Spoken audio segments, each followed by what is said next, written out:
अस्सलाम वालेकुम। अभी मैं इस्लामाबाद एयरपोर्ट के साथ खड़ा हूँ। नज़दीकी रोड में ब्लॉक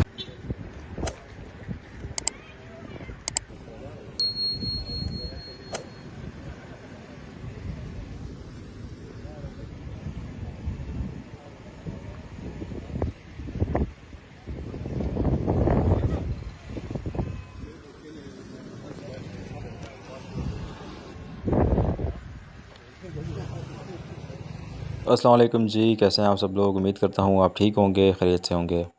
सोशल मीडिया पे एक वीडियो वायरल हो रही है और एक ख़बर चल रही है कि असद कैसर जो पीटीआई के रहनुमा हैं वो एयरपोर्ट की तरफ जा रहे हैं, लेकिन रास्ता जो है वो बहुत शदीद मुतासर हुआ है। लोग जो है वो पैदल सड़कों पर निकल आए हैं और हज़ारों गाड़ियाँ जो है वो रास्ते में फंस चुकी हैं। तो बहुत सारे लोगों की राय है कि उनको क्यों रोका गया है, किस वजह से रोका गया है। असद कैसर जो है वो इस वीडियो में आपके साथ अपने जो है वो इज़हार कर रहे हैं हालों का कि किस वजह से उनको रोका हुआ है और क्या वजह है और किस लिए उनको रोका हुआ है और क्यों रोड जो है वो बंद किया गया है। तो चलिए वीडियो देखते हैं, लेकिन उससे पहले अगर आपने चैनल को सब्सक्राइब नहीं किया तो चैनल को सब्सक्राइब कर लें, साथ में बेल आइकन को दबा दें ताकि आपको आने वाली वीडियोस मिलती रहें। तो चलिए वीडियो देखते हैं। अस्सलाम वालेकुम। अभी मैं इस्लामाबाद एयरपोर्ट के साथ खड़ा हूँ।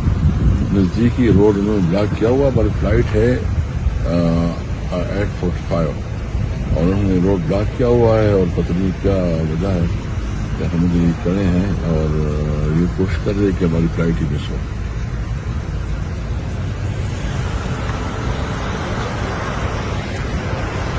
ये ब्लॉक की हमारी वजह से आप लोगों ने किया है, तो लोगों की क्यों आप देते हो? हम बस साइड पे खड़े हो जाएंगे ना, बस बताओ कि नहीं जाना। नहीं, मेरा मतलब ये है कि आम लोगों को तकलीफ है ना, मुसाफिर मतलब है कि लोगों को तकलीफ ना हो, लोगों को जाने दो।